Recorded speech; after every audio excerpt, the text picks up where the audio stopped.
बिस्मिल्लाहिर्रहमानिर्रहीम। ये दरशिद हयात। आज कुछ कंसेप्चुअल एमसीक्यूज डिस्कस करेंगे। The first one is how many hydrogen ions are required to balance hydrogen atom. यहाँ पे हमें एक रिडॉक्स रिएक्शन गिवन है, उसमें लिखा है कि हाइड्रोजन एटम को बैलेंस करने के लिए हमें कितने हाइड्रोजन आयंस रिक्वायर्ड हैं। तो हाइड्रोजन एटम को बैलेंस करने से पहले रिडॉक्स रिएक्शन का ये रूल है कि हमें पहले ऑक्सीजन एटम को बैलेंस करना पड़ेगा, और ऑक्सीजन एटम को बैलेंस करने के लिए हम वाटर मॉलिक्यूल लगाते हैं, और फिर हाइड्रोजन एटम को बैलेंस करने के लिए हम हाइड्रोजन आयन लगाते हैं। सो ये हमारे पास एक रिडॉक्स रिएक्शन है। अगर हम यहाँ पे ऑक्सीजन देखें तो यहाँ पे ऑक्सीजन इस साइड पे 3 है और इस साइड पे ऑक्सीजन 1 है। सो पहले हम ऑक्सीजन को बैलेंस करने के लिए वाटर मॉलिक्यूल लगाएंगे। सो वाटर में सिर्फ एक ऑक्सीजन है। सो ऑक्सीजन को बैलेंस करने के लिए हमें 2 वाटर मॉलिक्यूल रिक्वायर्ड होंगे।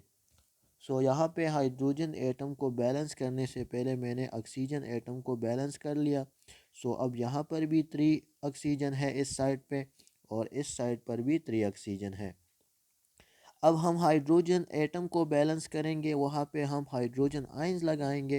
अगर हम इस साइड को देखें तो यहाँ पे 4 हाइड्रोजन एटम है, क्योंकि 2 वाटर मॉलिक्यूल हमने लगाए हैं। सो वहाँ पे 4 हाइड्रोजन एटम है, और दूसरे साइड पे एक भी हाइड्रोजन एटम नहीं है। तो यहाँ पे हमें रिक्वायर्ड होंगे 4 हाइड्रोजन आयंस। सो इस एमसीक्यूज का option number B is correct. MCQs number second है कि all diatomic heteromolecule are polar accept.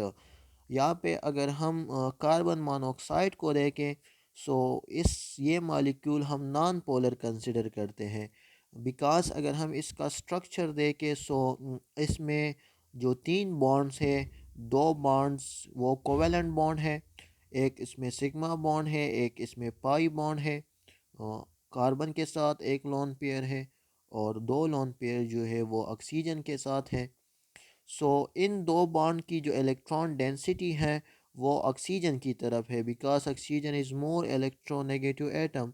सो इसका डायपोल मोमेंट वो ऑक्सीजन की तरफ होगा। लेकिन यहाँ पे कार्बन का ऑक्टेट रूल कंप्लीट नहीं है। सो ऑक्सीजन दोबारा एक लोन पेयर उसको डोनेट करता है एज कोऑर्डिनेट कोवेलेंट बॉन्ड। तो कार्बन मोनोऑक्साइड में कोऑर्डिनेट कोवेलेंट बॉन्ड का जो डायरेक्शन है और डाइपोल मूवमेंट का जो डायरेक्शन है वो अपोजिट है। So that's why carbon monoxide is considered as non polar molecule. MCQs number third जो है कि हमने एक एरोमेटिक कंपाउंड की इलेक्ट्रॉन डेंसिटी किस तरह फाइंड करनी है। हम इसमें लिखा है कि find the electron density in benzene. तो इसका फार्मूला है कि इलेक्ट्रॉन डेंसिटी फाइंड करने के लिए number of pi electrons divided by number of hydrogen atom. So benzene में पाई इलेक्ट्रॉन 6 है, हाइड्रोजन एटम भी 6 है। सो यहाँ से आंसर आएगा 1। सो इसका ऑप्शन नंबर ए करेक्ट।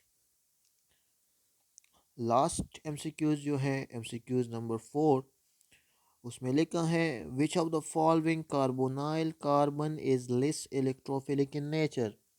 हमारे पास जितने भी कार्बोनाइल कार्बन है उस पे पार्शली पॉजिटिव चार्ज आता है। So that's why all carbonyl carbon are consider as electrophilic in nature. लेकिन यहाँ पे एल्डिहाइड में जस्ट एक इलेक्ट्रॉन डोनेटिंग ग्रुप अटैच है। कीटोन में 2 इलेक्ट्रॉन डोनेटिंग ग्रुप अटैच है, जो कार्बोनाइल कार्बन को जल्दी स्टेबलाइज कर रहा है एज़ कम्पेयर टू एल्डिहाइड। और कार्बोक्सिलिक एसिड में भी 2 इलेक्ट्रॉन डोनेटिंग ग्रुप अटैच है, लेकिन OH जो है वो लोन पेयर डोनेट कर रहा है कार्बोनाइल कार्बन को। तो उसमें मेसोमेरिक इफेक्ट है, प्लस M इफेक्ट है। सो कार्बोक्सिलिक एसिड का जो कार्बोनाइल कार्बन है वो लेस इलेक्ट्रोफिलिक इन नेचर है as compare to aldehyde and as compare to ketone. लेकिन अगर हम एमाइड देखें तो एमाइड में भी नाइट्रोजन वो लोन पेयर डोनेट कर रहा है कार्बोनाइल कार्बन को, तो उस पर भी प्लस एम मेजोमेरिक इफेक्ट है। सो यहाँ पे अमाइड्स और कार्बोक्सिलिक एसिड के जो कार्बोनाइल कार्बन है वो लेस इलेक्ट्रोफिलिक इन नेचर है, बिकॉज वहाँ पे उसके साथ मेजोमेरिक वाला ग्रुप अटैच है जो उसको जल्दी स्टेबलाइज कर रहा है। अब यहाँ पे हमने इन दोनों का कंपैरिजन करना है कि जो आसानी से कार्बोनाइल कार्बन को लोन पेयर डोनेट करेगा वो लेस इलेक्ट्रोफिलिक इन नेचर होगा। अब ऑक्सीजन जो है उसकी इलेक्ट्रोनेगेटिविटी ज़्यादा है 3.5, और नाइट्रोजन जो है उसकी इलेक्ट्रोनेगेटिविटी कम है 3। सो नाइट्रोजन अपना लोन पेयर आसानी से डोनेट कर रहा है कार्बोनाइल कार्बन को। So that's why amides is less electrophilic in nature. उसका जो कार्बोनाइल कार्बन है वो लेस इलेक्ट्रोफिलिक इन नेचर है। सो हम कहते हैं amides are least reactive derivative of carboxylic acid. Thanks for watching.